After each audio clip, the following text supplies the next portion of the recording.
evidentemente aprovechando toda esta aventura en las artes escénicas, que siempre ha sido una rama de investigación mía, aunque estaba muy concentrada en el teatro valenciano generalmente. Entonces, aquí tenemos cosas muy interesantes y en Alicante también, por cierto. Y entonces ya empecé también a investigar, acabé con la narrativa y empecé a investigar el teatro ya hace años, ¿no? Y en primer lugar hice trabajé mucho sobre la labor de los españoles que emigraron a Paraguay por diversas circunstancias, desde quien estuvo al frente como fundador del Teatro Nacional, que fue un maestro de Cádiz, Ildefonso Antonio Bermejo, que en 1850 pasó a dirigir el Teatro Nacional por orden del presidente Carlos Antonio López. Y entonces era un español, tiene varias obras de teatro. Personalmente no la recomiendo demasiado, ¿no? Porque es un teatro muy costumbrista, entre el romanticismo y en tránsito, digamos, hacia el costumbrismo más realista o naturalista, a veces propagandístico, y luego la labor de Josefina Pla y una persona muy interesante que fue Fernando Cadelvalle, que anduvo con un grupo de Madrid, con la farándula, y se exilió en Paraguay a Buenos Aires. Bueno, yo seguí investigando y caí en el interés, donde había otro español también metido que se llamaba Antonio Carmona, al que yo conocí personalmente porque él estaba trabajando en el diario Última Hora, uno de los diarios donde yo he colaborado con algunas cuantas críticas. Entonces resulta que Antonio Carmona, Raquel Rojas, Alcibiades González del Valle, un autor muy interesante, también novelista y también periodista, Jorge Brítez y otras figuras, no solo de la escena paraguaya, sino de la poesía, de la narrativa y de otros campos, formaron una compañía llamada Tiñé. O sea, es que la Y es muy complicada para nosotros. En una línea más o menos muy heredada de las misiones pedagógicas o de la barraca, esa línea itinerante, muy propia de la performance, del teatro independiente. Ellos habían estudiado también en Buenos Aires y conectaron, pues, por ejemplo, con el teatro independiente de Cali.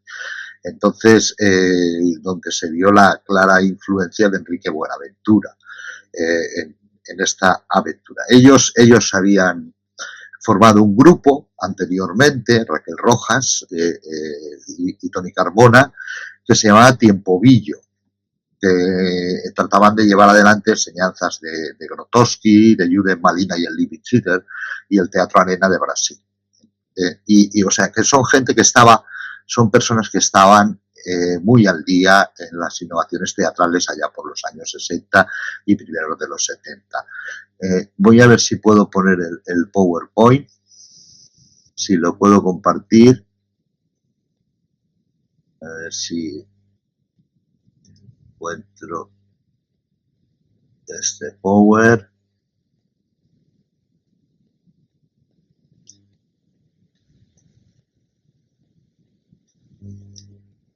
No sé si lo podemos ver. Todavía no lo vemos, tienes que ir a ventana y en ventana buscar el PowerPoint que ya tengas abierto.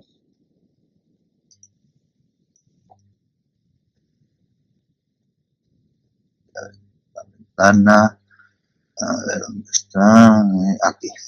Vale. Comparto ya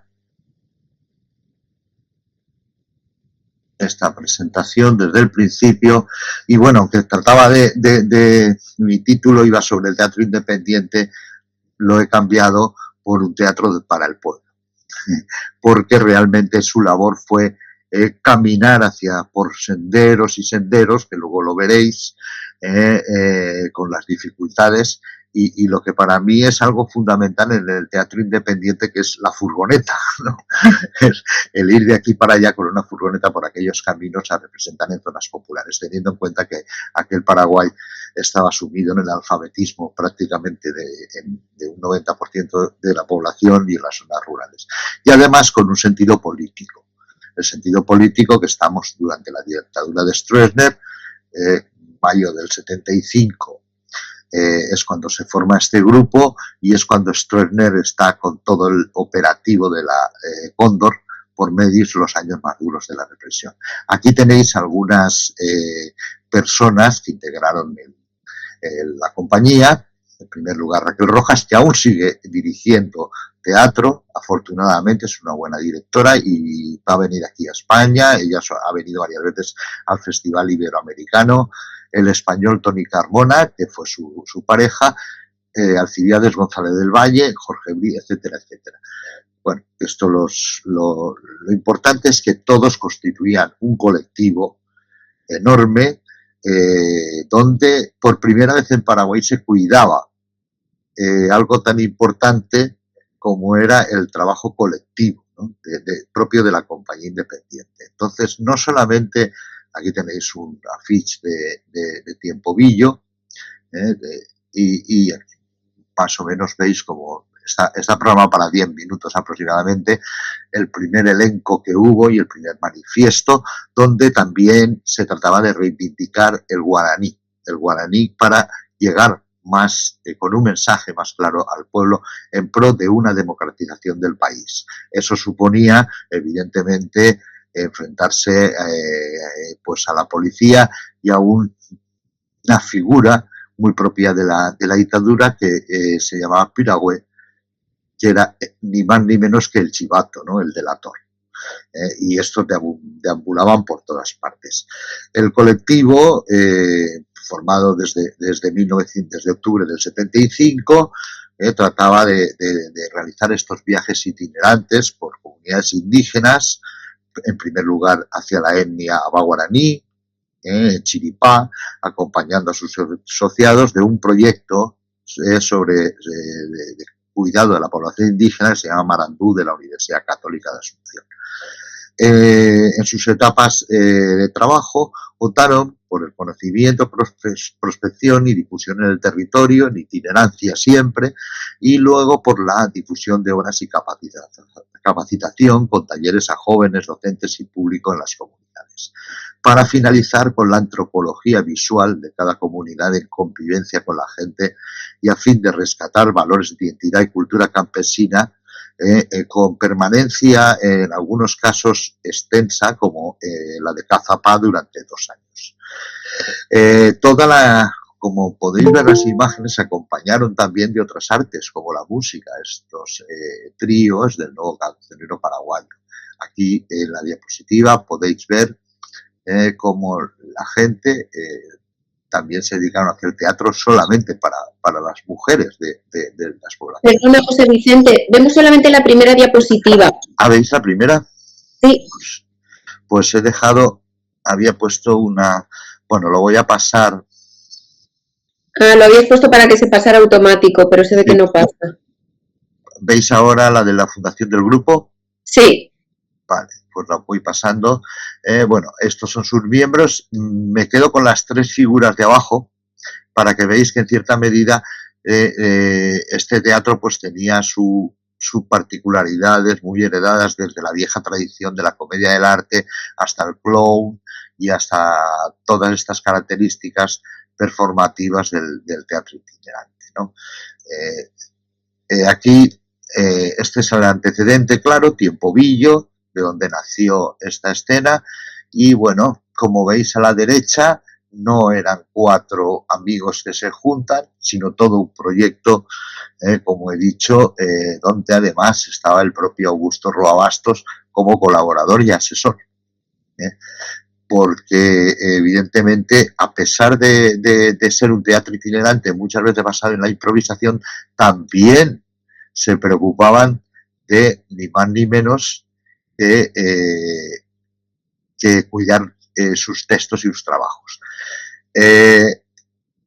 Ello Atiñé hace gala de esa frase brechtiana que decía: en tiempos sombríos habrá poesía, ¿no? Y eso es lo que pretendía. Posteriormente, después de estos viajes, empezaron a estrenar muchas obras de Julio Correa. Julio Correa es un autor, digamos que creador del teatro más popular paraguayo, el teatro donde aparecía el guaraní por fin por fin, después de tantos siglos, un siglo y pico de marginación dentro de las artes escénicas, pues aparecía el guaraní, y con el guaraní era el medio para llegar a estas poblaciones más populares. Pero también representaron otras obras de Brecht, por ejemplo, Noche de Pesca, en una versión que hizo Tony Carmona. O una versión, o hacían adaptaciones como la de Volpone de Ben Jonson, un clásico del teatro isabelino, en un sentido vanguardista, y la titularon Mascarada en Río Revuelto, con un sentido político. Aquí están los músicos que también formaban parte del proyecto. Y todo esto pues se derrumbó en cierta medida hasta que llegó la censura, y las voces del diario oficialista del régimen, Patria, el órgano oficial del Partido Colorado en el poder, bueno, y sigue en el poder, ¿no? O sea, aquí cambian, es muy a lo Partido Republicano de Estados Unidos, donde no se sabe ya cuántas tendencias debe haber. Donde estaba, por cierto, otro dramaturgo, y aquí hay una línea de investigación que me he abierto hasta ver qué influencia tuvo el jefe de redacción de aquel diario y luego director, que era, digamos, que el dramaturgo más de moda, el dramaturgo de costumbrista y con obras llenas de moralina, que era Mario Alley Mora, que por cierto es un novelista también muy interesante. Pero hasta qué punto no también hubo la colaboración de un hombre de teatro, hombre del régimen, de la dictadura, en esta, digamos, persecución, entre comillas, de Attiñé. Realmente Attiñé representó, como veis, si lo veis, aquí hay varias obras de las que representaron durante una década. Desaparecieron en el año 85, curiosamente cuando el régimen de Stroessner empezaba ya a temblar, a tener los cimientos temblando, ¿no? Ya había caído el operativo Cóndor, ya habían caído las dictaduras, y el régimen se sentía ya al borde de la caída, como ocurrió 4 años después, en el año 89. Como veis, aquí hay relaciones colectivas, hay hasta ahora de Tennessee Williams, de Terence McNally, o sea, había un sentido... Pásale un poquito para que podamos verlo. Sí, espera un momento, voy a pasarlas todas así rápido, porque como veis son estas de Noche de Pesca. No la veo, vemos solamente una. Vemos la del grupo, pero no avanza. A ver, pues voy a poner... Ahora sí vemos avanzar.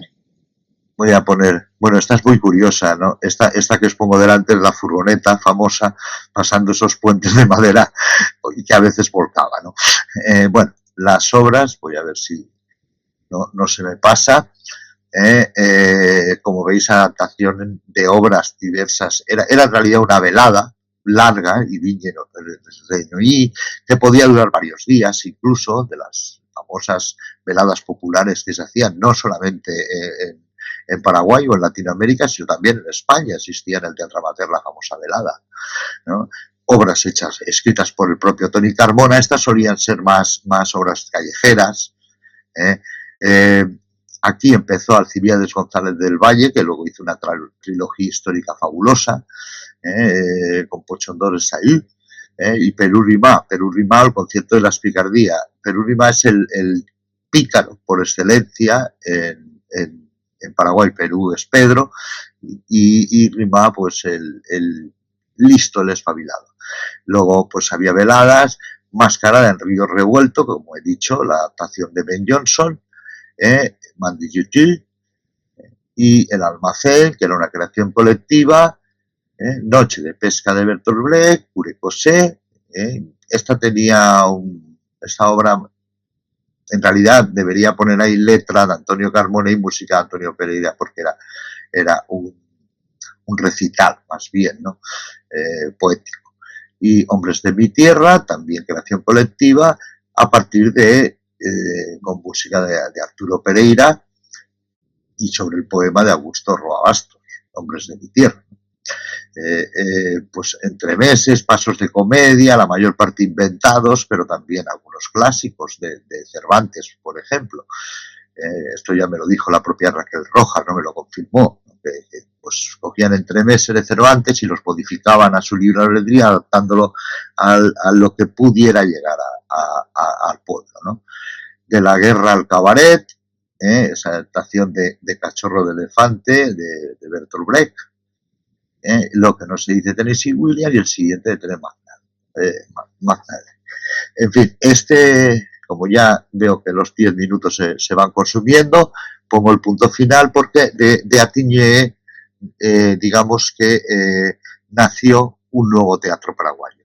De ahí su importancia. Luego hay otra compañía con la que actuaron juntos, curiosamente, habilitando la segunda planta de la vieja estación de ferrocarril, que es uno de los monumentos más emblemáticos de Asunción, en la Plaza Uruguaya, donde están precisamente las librerías más importantes de Paraguay.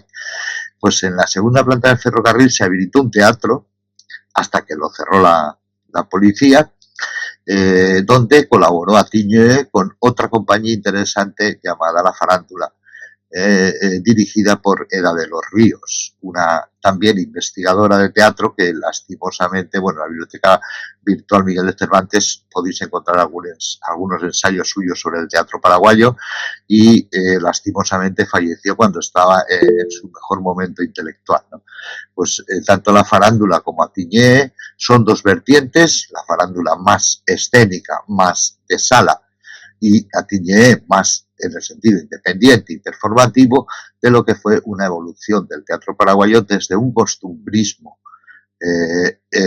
o desde la comedia que trataba de llegar al pueblo, un caso de la de Julio Correa, hacia un teatro, digamos, más consolidado y mucho más firme en sus intenciones de concienciar al pueblo de la necesidad de mayor libertad y, por otro lado, de avanzar hacia una democracia en el Paraguay, pero también en sentido estético de la adopción de muchas corrientes de la época que han quedado en el futuro, y por ejemplo pues Raquel Rojas y Toni Carmona mantuvieron su compañía, y falleció Toni Carmona hace 3 años, si no recuerdo mal, y Raquel Rojas continúa con su compañía, lo mismo que ahora pues realizan adaptaciones con bastante vistosidad y con un cuidado, curiosamente, con un mucho cuidado de los textos, como pasaba en aquella época de itinerancia donde la improvisación también era. Así que una compañía, Attigné, fundamental en la evolución del teatro paraguayo, y sobre la que conviene que sigamos investigando para encontrarnos en pleno siglo XXI con una efervescencia de compañías. Y solamente pongo el punto final. Desde la primera vez que estuve en Paraguay, dominaba el ambiente, la comedia costumbrista de Mario Allín Mora, algo del teatro histórico, pero con mucho cuidado de lo que se decía, por la mitología existente en favor o en contra de figuras como el presidente Francisco Solano López, que provocó la guerra de la Triple Alianza en 1864, y ahora pues hay una amplitud de tendencias y puedes encontrar en una sala desde cualquier Shakespeare adaptado hasta obras de nueva creación en las nuevas estéticas. Y como pequeño epílogo, simplemente que hasta la danza histórica ha tenido su evolución y hemos podido ver en Asunción espectáculos muy interesantes. O sea que ahí la importancia de la farándula y de Attigné. Me quedo con Attigné por esta amplitud de temas, pero bueno, seguiremos ahondando en investigaciones. Gracias. Muchísimas gracias.